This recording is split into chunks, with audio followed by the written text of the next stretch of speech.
आज मैं आप लोगों को कैलाश चंद्र के वॉल्यूम 6 के ट्रांसक्रिप्शन नंबर 112 112 का डिक्टेशन देने जा रहा हूँ, जो कि 80 वर्ड पर मिनट होगा। अब से 10 सेकंड में स्टार्ट हो जाएगी। 5 second left.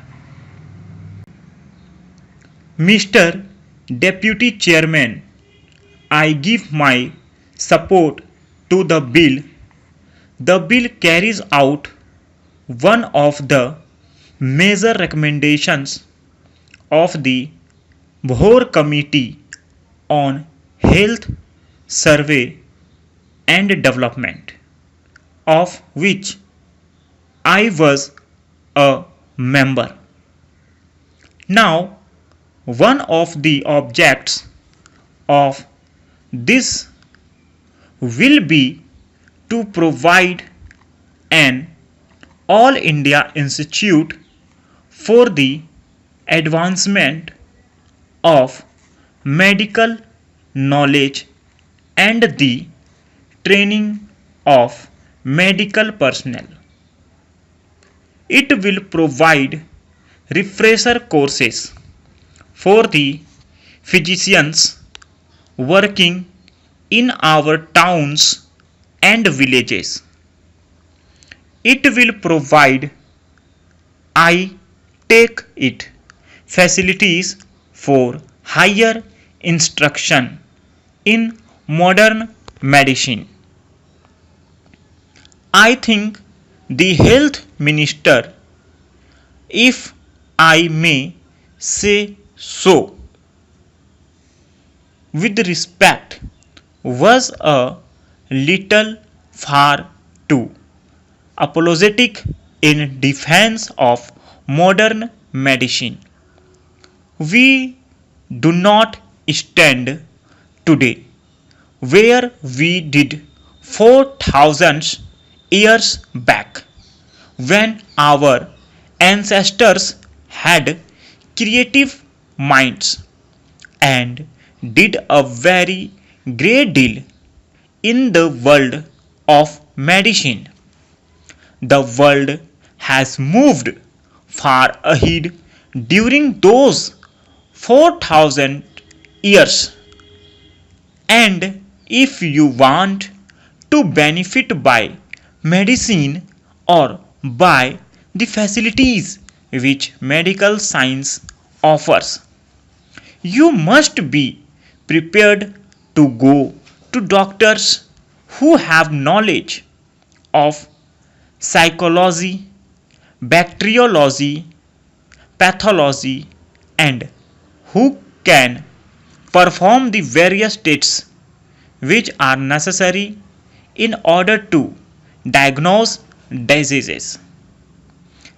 There is a very great deal that can be done by way of research.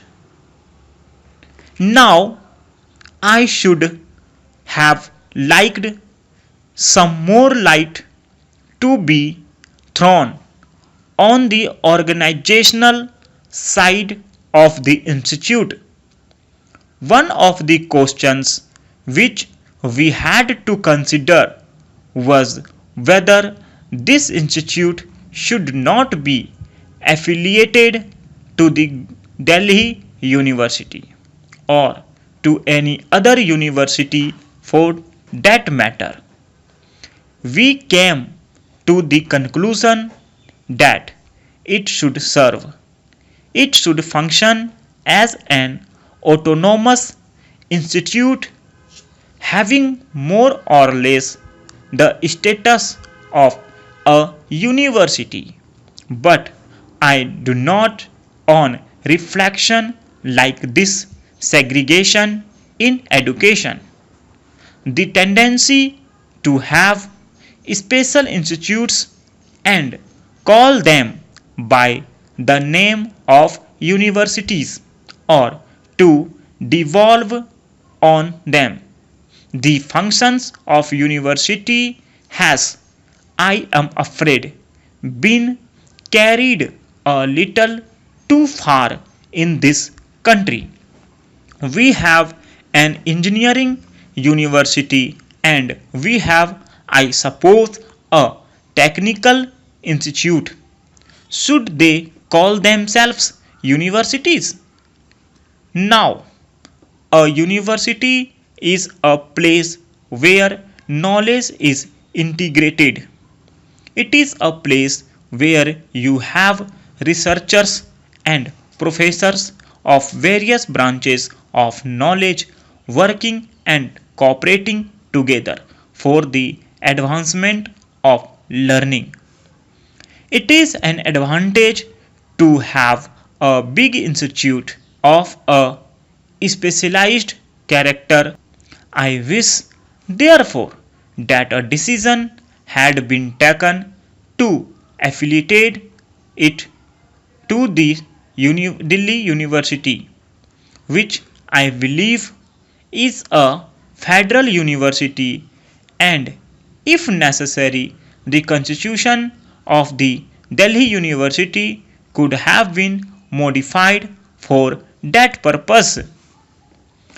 Another thing that I would like to say is this: I have gone through the bill and I find that far too much has been left to be filled up by the rules to be made by the executive government.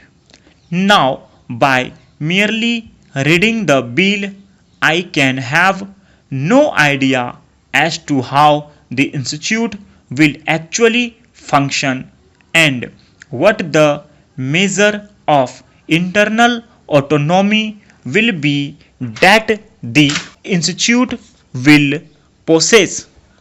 In a note which I had the honor of appending to the report of the Bhor committee, we emphasized that the institution must not be allowed to develop in such a manner as to become a place for mutual admiration.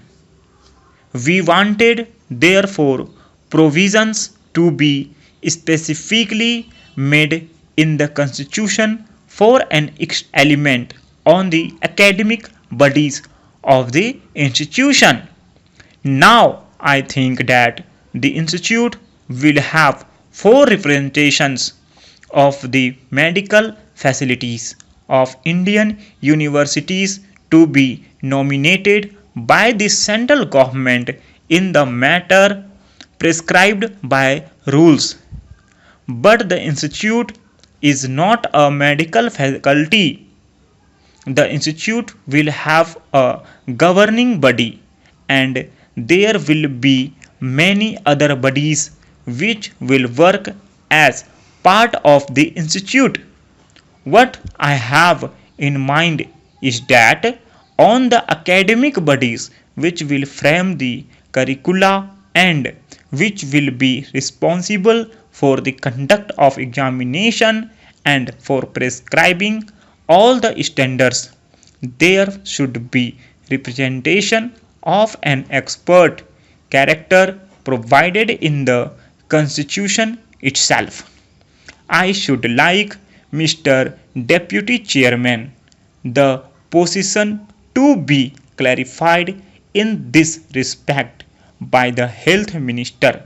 What is the intention of the government in regard to this matter? How do they propose to constitute the bodies which will be responsible for the framing of the curricula, for prescribing the courses, and for the laying down of academic standards? And how do they propose to maintain a liaison between this institute and various medical bodies in the country? I think that at least we should have been given some information on this aspect of the matter, because I find that almost everything is going to be left to rules which are going to be framed hereafter, and we have no clear picture before us as to how this institute will function. Stop. Okay, friends, thank you for watching and taking a dictation from my channel. If you like, so definitely like my video and share. If you have come first time in this channel, so definitely subscribe my channel and share for your friends. Okay, thank you.